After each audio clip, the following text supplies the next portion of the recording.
I am Vipul Kumar Verma from CSC department. Now today I am going to take a lecture on a topic human-computer interface. So now I just share the screen. So main the main so here now I'm going to study to something tell about what is human-computer interaction. Sometimes it is called human-machine interaction. So, as you know that this term is composed by three words: human, computer, and interaction.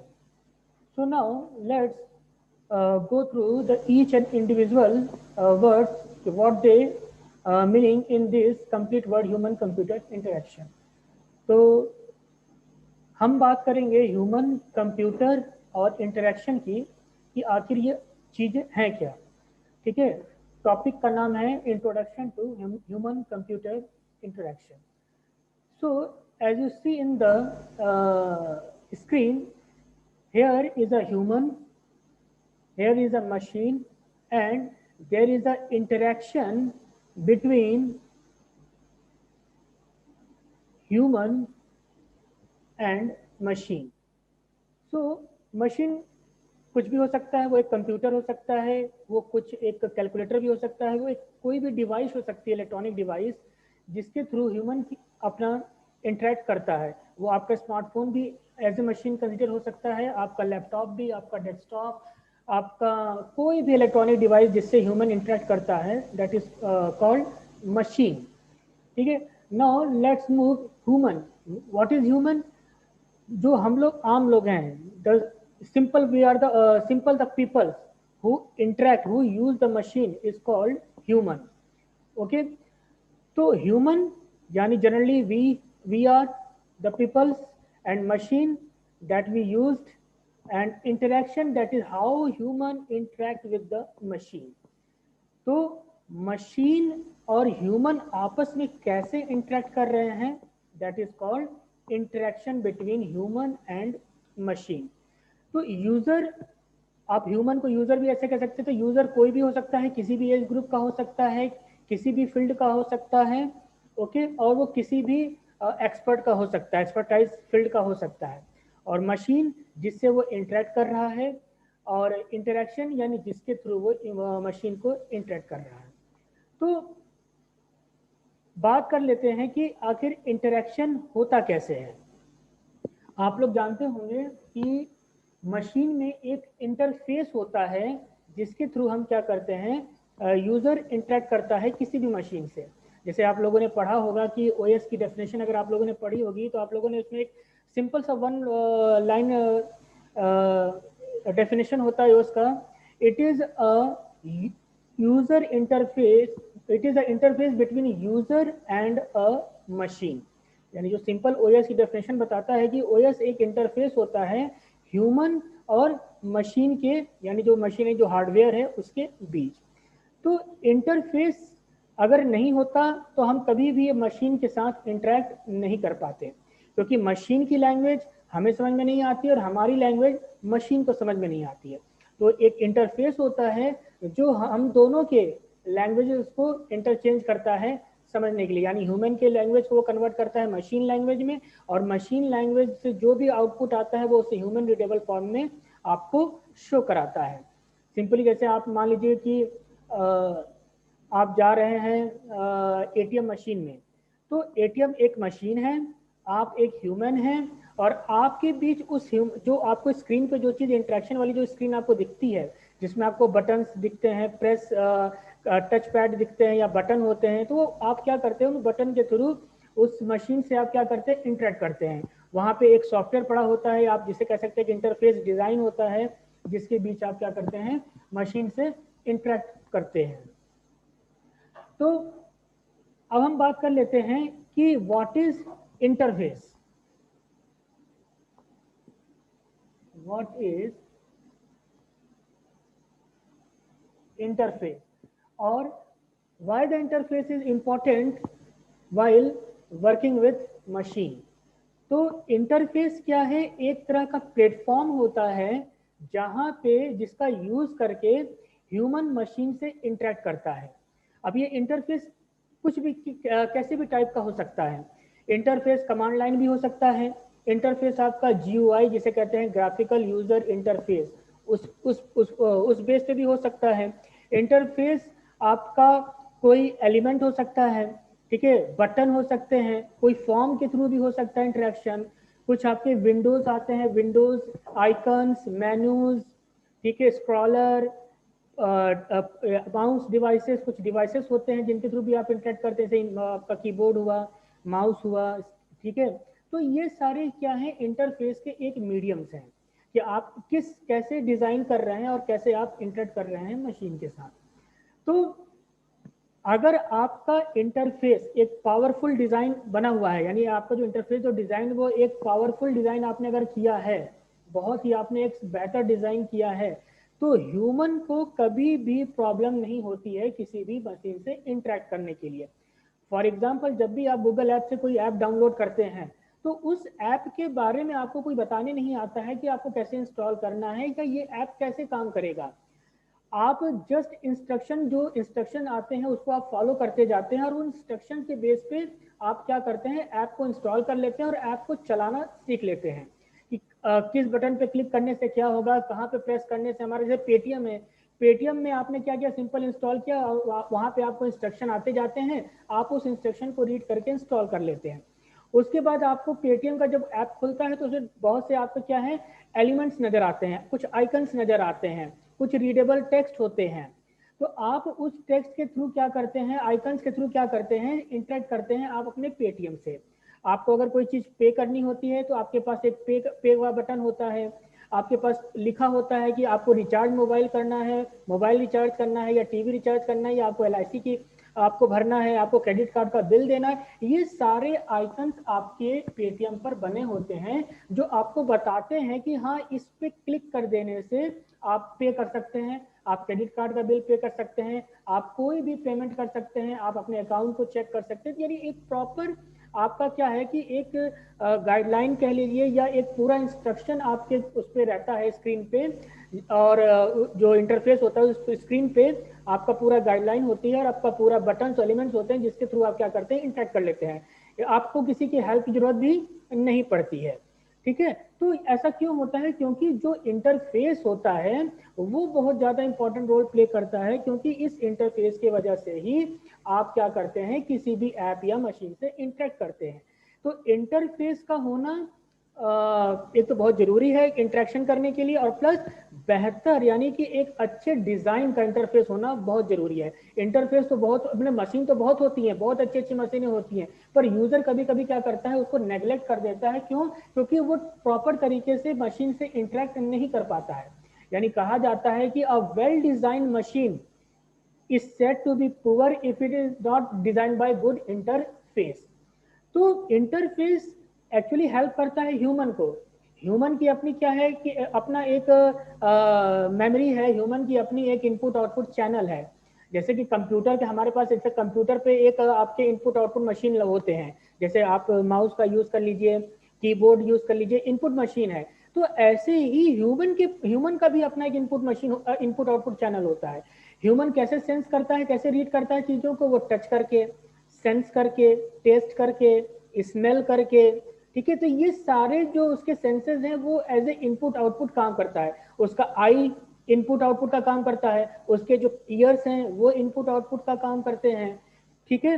क्योंकि जैसे machine के input output हैं, तो human के भी अपने input output हैं। उसके आईज हो गए, उसका ईयर हो गया, उसका माउथ हो गया, उसके सेंस हो गए, स्मेल हो गए, टेस्टिंग जो भी सेंसेस हो गए, ये सारे इनपुट और आउटपुट का काम करती हैं ग्रैब करने के लिए। मान लीजिए एटीएम पे आप जा रहे हैं, आपने देखा उसमें लिखा है प्लीज इंसर्ट द कार्ड, तो प्लीज इंसर्ट द कार्ड को रीड किसने किया? आपके आंखों ने किया, आपके आईज ने उसको देखा। यानी वो एज ए क्या हुआ, इनपुट आपके आपके दिमाग में गया एज ए इनपुट, किसके हेल्प से? आपके आईज के हेल्प से। अब आपने जो नंबर प्रेस किया तो आपने आउटपुट किसके थ्रू दिया? अपने फिंगर के थ्रू दिया। यानी आपने फिंगर से उसको टच किया, और टच करने के बाद आपने उसमें जो बटन थे, जो पिन वाले बटन थे, आपने नंबरिंग बटन को उस पर क्या किया, प्रेस कर दिया। तो यानी कि आपका ह्यूमन बॉडी भी एक तरह से इनपुट और आउटपुट की तरह काम करता है, जैसे कि एक कंप्यूटर में लगे डिवाइसेस इनपुट और आउटपुट का काम करते हैं। अब जैसे कि इनपुट में जैसे कि मशीन का अपना एक मेमोरी होता है, आप लोगों ने पढ़ा होगा RAM, ROM, cache memory, secondary memory, hard disk. जैसे कि कंप्यूटर की अपनी मेमोरी होती है, ठीक वैसे ही ह्यूमन की भी अपनी एक पर्सनल मेमोरी होती है, जो तीन टाइप्स में डिवाइड होती है। जिसका अगर हम बात करें ह्यूमन मेमोरी की, तो अगर हम बात करें ह्यूमन मेमोरी की, तो ह्यूमन मेमोरी भी तीन पार्ट उसमें तीन पार्ट्स में डिवाइड है। पहला कहता है सेंसरी मेमोरी, दूसरा कहता है शॉर्ट टर्म मेमोरी,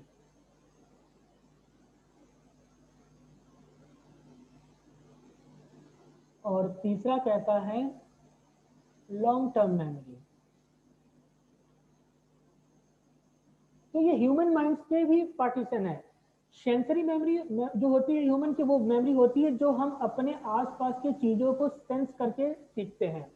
टच करके, सेंस करके, स्मेल करके, टेस्ट करके, जो भी हम एक्सपीरियंस लेते हैं, वो दैट इज कॉल्ड, जो भी डाटा स्टोर होता है वो that is called sensory memory कहलाता है। यानी वो वहां पे स्टोर होता है। सेंसरी मेमोरी की जो कैपेसिटी होती है बहुत कम होती है, और उसमें जो स्टोर होता है एलिमेंट, वो जो इंफॉर्मेशन स्टोर होता है, वो भी ऑन एवरेज 5 से 30 सेकंड तक ही हम स्टोर कर पाते हैं। इसके बाद वो चीजें हमें भूल जाती हैं। शॉर्ट टर्म मेमोरी, ये हमारी एक तरह से कह लीजिए कि जैसे कि आपके कंप्यूटर में रैम होता है, बिना कोई प्रोग्राम अगर रैम पे जब तक नहीं आएगा तब तक वो प्रोग्राम रन नहीं होता है, ठीक वैसे ही ये हमारी वर्किंग मेमोरी होती है, शॉर्ट टर्म मेमोरी। यानी हम जो भी काम करते हैं उस वक्त जो हमारे माइंड जो मेमोरी जो एक्टिवेट होती है वो होती है short term. Short term memory की भी कैपेसिटी ज़्यादा हाई नहीं होती है, उसमें भी हम क्या कर सकते हैं एट ए टाइम, मान लीजिए आप मिनिमम 5 से 9 एलिमेंट हम स्टोर कर सकते हैं अपने दिमाग में। 5 से 9 चीज़ों को ही हम ज़्यादा से ज़्यादा अपने दिमाग में शॉर्ट टर्म मेमोरी में स्टोर कर सकते हैं। ये बढ़ भी सकता है, 12 से 15 भी हो सकता है, वो डिपेंड करता है पर्सन टू पर्सन। पर ऑन एवरेज अगर बात किया जाए तो शॉर्ट टर्म मेमोरी की जो कैपेसिटी होती है वो होती है 5 से 5 to 9 एलिमेंट्स होती है। ठीक है। इसी तरह इसमें जो एलिमेंट के जो ऑन एवरेज जो स्टोर के वो होता है, हम याद रख सकते हैं, वो भी 5 से 30 सेकंड तक ही हम चीजों को याद करते हैं। फॉर एग्जाम्पल अगर मान लीजिए कोई ओटीपी आता है आपके पास फोन में डालने के लिए, तो ओटीपी आपसे अगर मान लीजिए पांच पांच का मैं अगर 1 मिनट बाद भी आपसे पूछूं कि आपने क्या ओटीपी एंटर किया था, तो आपको याद नहीं रहेगा कि आपने ओटीपी क्या याद किया था, आपने क्या एंटर किया था। क्योंकि आपने जैसे ही ओटीपी आया, ओटीपी आपने लर्न किया, लर्न करने के बाद आपने ओटीपी एंटर किया और आप आगे काम में लग गए। उसके बाद वो ओटीपी अगर 1 से 2 मिनट बाद भी अगर मैं आपसे पूछूं कि ओटीपी क्या था, तो आप नहीं बता पाएंगे। क्यों? क्योंकि शॉर्ट टर्म मेमोरी की जो ऑन एवरेज टाइमिंग जो है इंफॉर्मेशन स्टोर करने की, वो 5 से 30 सेकंड की ही होती है, उसके बाद हम भूल जाते हैं। ठीक है। और ये डिपेंड करता है पर्सन टू पर्सन पे, कुछ कैपेसिटीज अधिक हो सकती हैं। फिर एक थर्ड आता है long term memory. Long term memory जैसे कि आपने देखा होगा कि कंप्यूटर में कहा जाता है कि एक सेकेंडरी मेमोरी होती है। सेकेंडरी मेमोरी लाइफ लॉन्ग होती है, जो कभी भी डिस्ट्रॉय, वहां उसमें जो भी डेटा पड़ा होता है वो कभी भी डिस्ट्रॉय नहीं होता है, चाहे पावर ऑफ हो चाहे पावर ऑन रहे, उससे कोई फर्क नहीं पड़ता उसको। अगर वो कोई चीज आपके सेकेंडरी स्टोरेज पे है तो लाइफ लॉन्ग बनी रहेगी, अदरवाइज जब तक कि हार्ड डिस्क या सेकेंडरी डिवाइस आपका करप्ट ना हो जाए या क्रैश ना हो जाए, पर उसमें जो डेटा होता है वो कभी भी लॉस नहीं होता है। तो इसी तरह हमारे पास भी एक मेमोरी होती है लॉन्ग टर्म मेमोरी, जिसमें हम क्या करते हैं, जो हमारे जो ऐसे इंफॉर्मेशन स्टोर होते हैं जो हमें लाइफ लॉन्ग हमेशा याद रहते हैं, जैसे कि sun rises from the east. तो ऐसी इंफॉर्मेशन हमेशा आपको याद रहती है कि सूरज पूरब से उगता है। तो ये इंफॉर्मेशन कहाँ स्टोर रहती है, किस टाइप की इंफॉर्मेशन में, लॉन्ग टर्म में। जैसे आपको ब्रश करना है सुबह, ठीक है, आपको मान लीजिए आपका क्या नाम से कोई रूटीन है डेली का, कि आपको क्लास जाना है, आपको ये कोचिंग जाना है, आपको ये काम करना है, तो जो डेली रूटीन जो वर्क होते हैं वो हमेशा कहाँ रहते हैं, आपके लॉन्ग टर्म मेमोरी में होते हैं।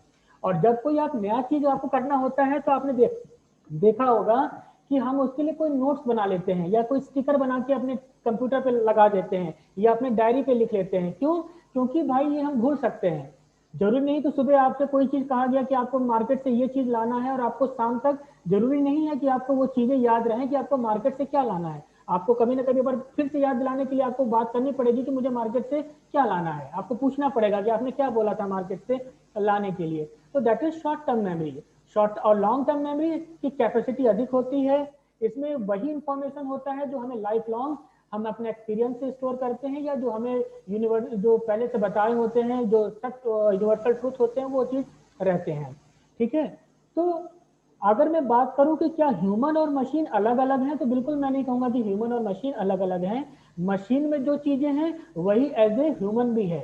ह्यूमन में भी इनपुट आउटपुट चैनल्स होते हैं, मशीन में भी इनपुट आउटपुट आपके डिवाइसेस लगे होते हैं। मशीन की भी अपनी मेमोरी होती है, ह्यूमन की भी अपनी मेमोरी होती है। अब बात आती है कि ये दोनों की क्या है कि ऐसे से कह लीजिए कि अगर मान लीजिए कि मुझे चाइनीज नहीं आती और आपको मान लीजिए कि आपको चाइनीज नहीं आती और उन्हें हिंदी नहीं आती, तो क्या इसका मतलब है कि क्या दोनों लोग आप आपस में इंटरेक्ट नहीं करेंगे? बिल्कुल करेंगे। उनके बीच में एक इंटरमीडिएट होगा, एक मीडिएटर होगा, जिसे दोनों लैंग्वेज समझ में आ रहा होगा। वो आपकी बात को ट्रांसलेट करके उनको बताएगा और उनकी बात को ट्रांसलेट करके उनको बताएगा। अब तो बहुत ऐसे टेक्नोलॉजीज आने लगे हैं जो आपको डायरेक्ट आप तो आप जो बोलते हैं वो सीधे सीधे ट्रांसलेट होकर आपके पास पहुंच जाते हैं। तो ऐसे मशीन्स और गूगल डिवाइसेस आ चुके हैं कि आप वो वहां से बोलेंगे, आपके पास सीधे सीधे वो कन्वर्ट होकर आपके पास चला आता है।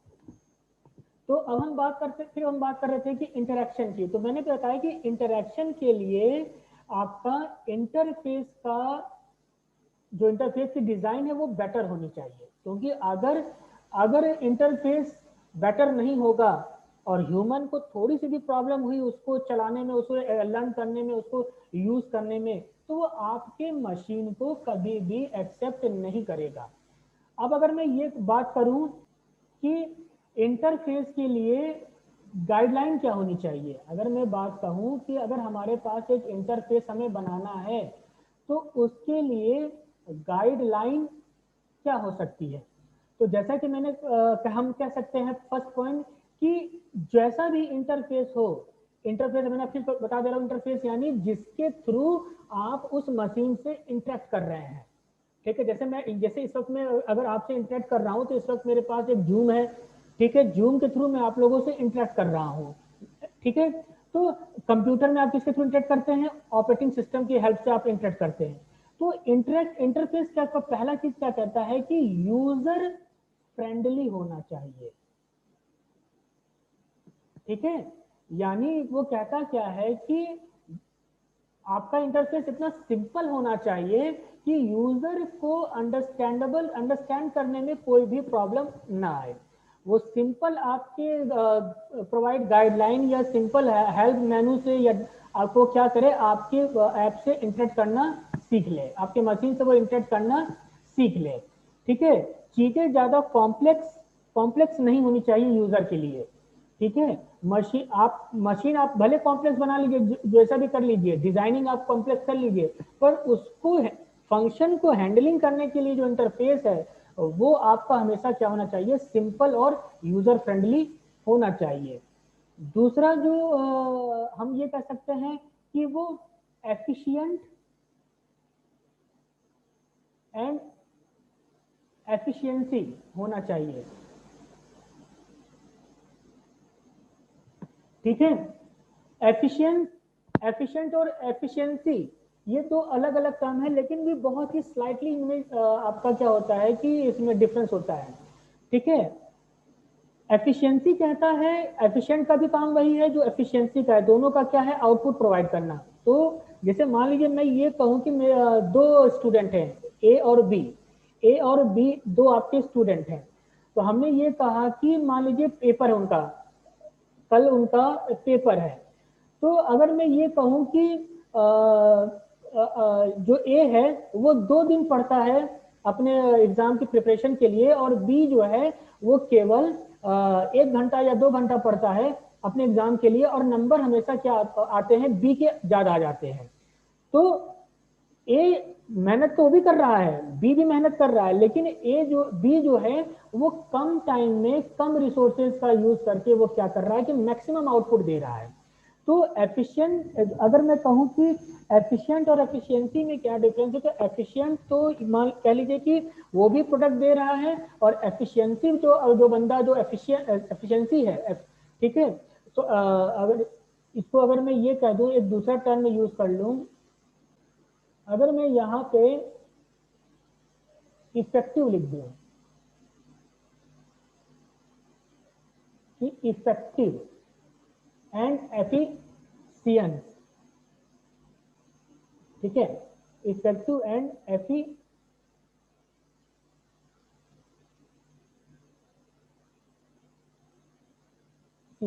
तो इफेक्टिव तो दोनों हैं, ए और बी दोनों ही इफेक्टिव हैं, पर मोर एफिशिएंट कौन है, वो है आपका यूजर बी, क्योंकि वो कम रिसोर्सेस और कम टाइम में मैक्सिमम आउटपुट दे रहा है रेदर देन रेस्पेक्ट में ए स्टूडेंट के। तो दूसरी जो गाइडलाइन कहती है वो कहता है कि आपका जो इंटरफेस होना चाहिए वो बहुत ही इफेक्टिव, और इफेक्टिव के साथ साथ एफिशिएंट होना चाहिए, ठीक है, इफेक्टिव भी हो और साथ में वो रिसोर्सेज का कम यूज करे, यूजर का कम टाइम ले इंटरेक्ट करने के लिए, और यूजर को मिनिमम टाइम पे वो आउटपुट प्रोवाइड कर सके। तो जो आपका पहला है कि यूजर फ्रेंडली होना चाहिए, यानी ईज टू, और दूसरा है कि इफेक्टिव और एफिशिएंट होना चाहिए।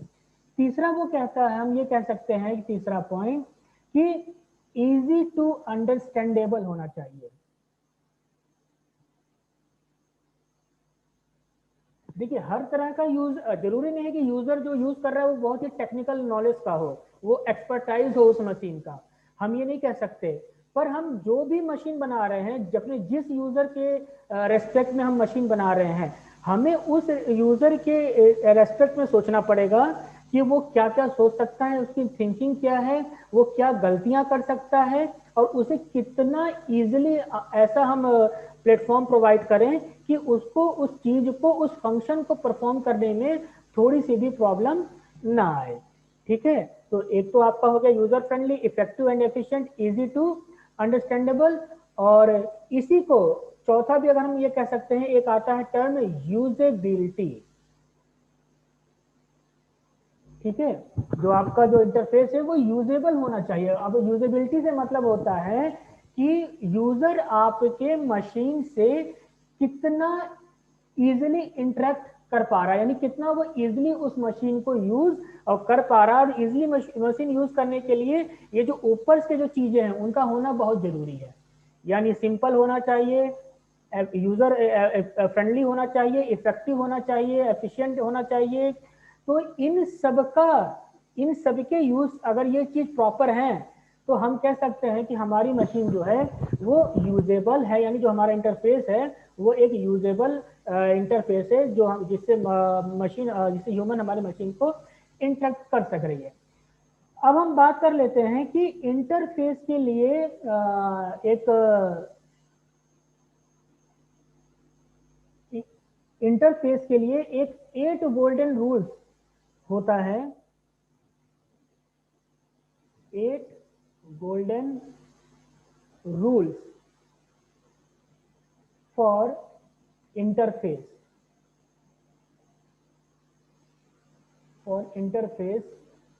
डिजाइन। तो 8 गोल्डन रूल्स एक है, जो ये रूल बताता है कि आपको अपने इंटरफेस में डिजाइन करते वक्त क्या क्या चीजें आपको ध्यान देना चाहिए। तो 8 गोल्डन रूल्स को आपको जिन्होंने ये दिया था, जिन्होंने इसको बनाया था, उनका नाम था फ्रीडर्समैन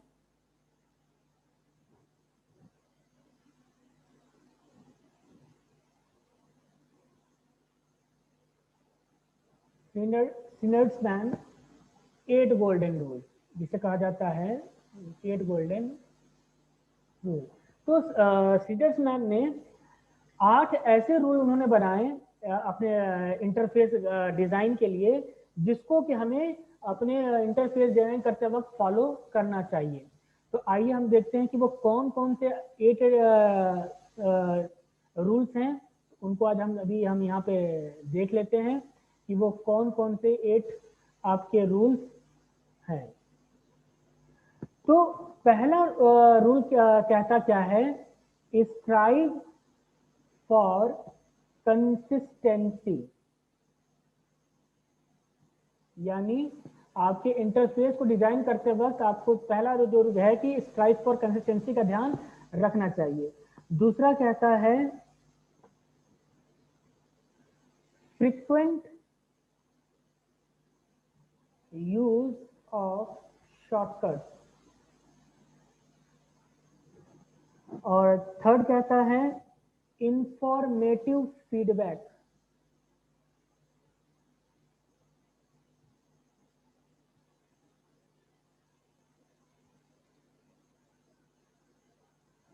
और फोर्थ कहता है design dialogue to yield closure. और फिफ्थ कहता है सिंपल एरर हैंडलिंग। और सेवंथ कहता है इजी रिवर्सल ऑफ एक्शन। और फिर आपका आता है सपोर्ट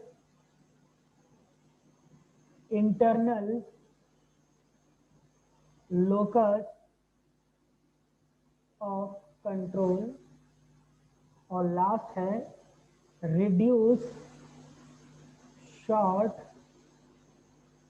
टर्म मेमोरी। तो ये है आपके these are the total eight golden rules provided by Sridhar-9। तो आइए इसको हम डिस्कस कर लेते हैं in a brief way. Strive for consistency, consistency का मतलब तो आप लोग जानते ही हैं कि जो जिसकी हमेशा जो बना रहे, बरकरार रहे, ठीक है। अगर कोई चीज चली आ रही है तो वो चीज हमेशा कॉन्टिन्यूसली बनी रहे, ठीक है। जैसे कि आपको हम कह सकते हैं कि जो हमारी कंप्यूटर है वो एक कंसिस्टेंट डिवाइस है, यानी इसे आप दिन रात 24 घंटे कभी भी ऑन करिए, 24 घंटे आप इसे चलाइए, इसकी कंसिस्टेंसी में कभी कोई फर्क नहीं होता है। तो अब हम बात कर लेते हैं स्ट्राइव फॉर कंसिस्टेंसी इंटरफेस के लिए क्या कहता है, यानी इंटरफेस के लिए इसका क्या मतलब है स्ट्राइव फॉर कंसिस्टेंसी। तो स्ट्राइव फॉर कंसिस्टेंसी ये कहता है कि अगर कोई यूजर आपके डिवाइस को यूज कर रहा है, यानी आपके ऐप के या आपके डिवाइस को यूज कर रहा है, जैसे कि आप पेटीएम आप यूज कर रहे हैं, तो पेटीएम का एक इंटरफेस है जिसके थ्रू वो क्या है कि वो आप इंटरेक्ट कर रहा है। तो वो कहता है कि जो चीज चली आ रही है तो उसकी कंसिस्टेंसी बना के रखिए, यानी जो आप आइकन्स यूज कर रहे हैं, जो आप एलिमेंट्स यूज कर रहे हैं, उसमें ज्यादा एब्रप्टली चेंजेस मत कीजिए। यानी जो फंक्शन आप उसको प्रोवाइड कर रहे हैं एज ए पेटीएम करते आ रहे हैं, तो उसमें ज्यादा चेंजेस मत कीजिए, क्योंकि यूजर उस चीज का आदी हो चुका है और आप उसे रैंडमली हमेशा चेंज करते रहेंगे, तो वो क्या होगा कि यूजर क्या करता है कि वो फिर उस चीज से दूर हो जाएगा। क्योंकि एक बार जब हमें कोई चीज हमारे उसमें हैबिट में आ जाती है तो हम नहीं चाहते हैं कि वो चीज जल्दी से क्या नाम हो उसमें कुछ बदलाव आए, ठीक है। अब जैसे मान लीजिए कि विंडोज है, विंडो के इतने वर्जन आ गए हैं, जैसे कि आपके क्या नाम से अगर हम ओएस की बात करें तो विंडो में काफी वर्जन आ गए हैं, पर इनके आइकन्स में वही कंसिस्टेंसी बनी हुई है, वही माई कंप्यूटर का आइकन, वही रिसाइकल बिन का आइकन बन के आता है, जो आप लोग पता चल जाता है कि ये रिसाइकल बिन है, ये माई नेटवर्क है, ये फोल्डर का है, ठीक है। तो यानी जो आइकन्स आप यूज कर रहे हैं, यूजर आइकन्स की ही हेल्प से यूजर इंटरेक्ट करता है, तो आइकन्स में ज्यादा फेरबदल मत कीजिए। यानी जो आपका पावरफुल टूल है, जिस टूल का यूज वो कर रहा है, जिसके थ्रू वो इंटरेक्ट कर रहा है, उसमें उसके आइकन्स में उसके फंक्शनिंग में ज्यादा चेंजेस मत कीजिए। ये कहती है कंसिस्टेंसी, यानी जो कंसिस्टेंसी बनती चली आई है उसको आप बरकरार रखिए, आप उसमें इंप्रूवमेंट कीजिए, लेकिन ज्यादा चेंजेस उसमें उसके आइकन्स में उसके फंक्शनिंग में ज्यादा चेंजेस मत कीजिए। दूसरा वो कहता है frequent use of shortcut, user को आप शॉर्टकट्स प्रोवाइड कीजिए। जैसे कि आपने देखा होगा कि हर एक एक्शन का एक शॉर्टकट हम कीबोर्ड से यूज कर सकते हैं। जैसे अगर हमें एक तो होता है सिंपल, अगर आपको कोई कॉपी पेस्ट करना है तो उस पर जाइए, उस फोल्डर पे जाइए, उस फाइल पे जाइए, राइट क्लिक कीजिए, कॉपी करके फिर उस डेस्टिनेशन पे जाइए, वहां पे उस फोल्डर पे जाइए और वहां से राइट क्लिक करके आप पेस्ट कीजिए। पर इसके लिए विंडो ने एक शॉर्टकट भी प्रोवाइड किया हुआ है, सिंपल कंट्रोल सी और कंट्रोल वी। आप उस फाइल पे जाइए, विंडो से कंट्रोल सी दबाइए, उस डेस्टिनेशन पे जाइए, कंट्रोल वी दबाइए और आपका वो फाइल वहां पे कॉपी हो जाएगा। या सिंपली आप क्या कर रहे हैं कि एक फोल्डर से कॉपी क्या कीजिए, ड्रैग कीजिए, दूसरे फोल्डर में डाल दीजिए, वहां से भी वो मूव कर जाता है। ठीक है, तो कहने का मतलब है कि यूजर को शॉर्टकट प्रोवाइड दीजिए, हर एक्शन के लिए उसे एक शॉर्टकट दीजिए ताकि उसका टाइम बचे। तीसरा है इंफॉर्मेटिव फीडबैक। फीडबैक का होना बहुत जरूरी है, यूजर से लेना बहुत जरूरी है। क्यों? क्योंकि यूजर ही हमें बताता है कि हमारे मशीन के क्या ड्रॉबैक्स हैं, ठीक है, और हमारे मशीन में क्या इम्प्रूव हो सकता है। तो एक फीडबैक चैनल जरूर होना चाहिए आपके और यूजर के, यानी मशीन और यूजर के बीच में, जिससे मशीन को लेके जो भी यूजर को फीडबैक देना है वो फीडबैक दे सके। डिजाइन, फोर्थ है design dialogue to yield closure. ये कहता है कि अगर हम कोई एक्शन परफॉर्म कर रहे हैं, यूजर अगर कोई एक्शन परफॉर्म कर रहा है तो यूजर को एक डायलॉग बॉक्स की तरफ मैसेज जरूर जाना चाहिए। ठीक है, अगर वो कॉपी पेस्ट कर रहा है तो उसके पास सिंपल आ जाए कि हाँ आपने ये चीज पेस्ट कर दिया है। अगर वो कोई चीज डिलीट कर रहा है तो उसके पास ऑप्शन आ जाए कि हाँ आप ये चीज फाइल आपकी डिलीट हो गई है। यानी जो कुछ भी वो एक्शन कर रहा है वो आपको यूजर को एक डायलॉग बॉक्स के थ्रू बताना पड़ेगा। जैसे आप एटीएम से जाते हैं तो एटीएम में आपके पास एक डायलॉग बॉक्स ही होता है जिसका यूज करके आप मशीन से इंटरेक्ट करते हैं। ठीक है, वो आपको बताता है कि प्लीज इंसर्ट योर कार्ड।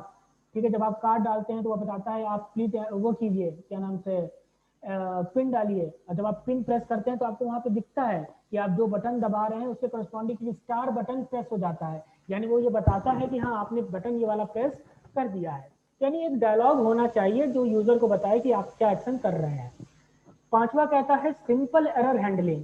अगर मान लीजिए छोटी मोटी एरर आपके मशीन में अगर आ रही है तो यूजर को स्लाइड प्रोवाइड कर दीजिए कि यूजर उन छोटे मोटे एरर को खुद ही हैंडल कर सके।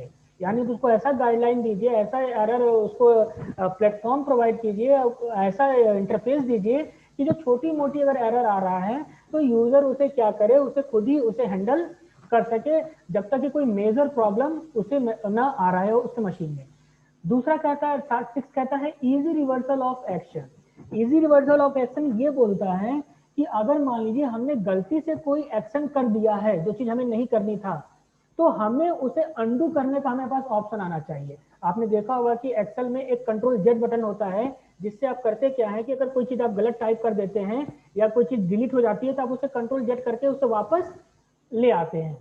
ठीक है, सातवां कहता है support internal local of control. ये इसका मतलब है कि यूजर को उस वक्त इतना पावरफुल बना दीजिए क्योंकि उस वक्त यूजर ही है जो उस मशीन के साथ इंटरेक्ट कर रहा है। तो यूजर को इतनी फैसिलिटी, इतनी पावर दीजिए कि वो उस मशीन को अपने उस मशीन को चला सके, उसका यूज कर सके, उसमें जो भी थोड़े मोड़े एरर है उसे हैंडल कर सके, या थोड़े मोड़े जो भी वो मॉडिफिकेशन करना चाहता है वो उसे कर सके। जैसे आप लोगों ने देखा होगा फोन में आपके डेवलपर्स आता है चॉइस। डेवलपर्स, अगर आप उसमें डेवलपर्स उसमें चले जाएंगे, चॉइस में चले जाएंगे, तो उसमें कुछ ऐसी चीजें होती हैं जो आप अपने हिसाब से अपने फोन पे चेंज कर सकते हैं। यानी उसमें यूजर को इतना वो होता है, पावर होती है कि वो उस यूजर को, वो यूजर अपने डेवलपर मेथड में जाके चीजों को यूज कर सकता है। और लास्ट पॉइंट है रिड्यूस शॉर्ट टर्म मेमोरी। जैसे कि अभी हमने क्या कहा कि रिड्यूस शॉर्ट टर्म मेमोरी, यानी कि जो हमारी शॉर्ट टर्म मेमोरी होती है बहुत ही कम कैपेसिटी और एक कम टाइम में स्टोर करती है, उसकी जो स्टोरिंग टाइम है वो भी बहुत कम होता है और कैपेसिटी बहुत कम होती है। तो इस चीज को हमें, यानी जो हमारा जो लोड है यूजर के दिमाग में, जो शॉर्ट टर्म मेमोरी है उस पर ज्यादा लोड नहीं बनाना चाहिए। यानी चीजें ऐसी हो कि हमेशा उसे चीजों को याद रहे यूजर को। ठीक है, तो ये था आपका 8 golden rule for interface design that is provided by Shneiderman. And now I am closing this lecture. So thank you.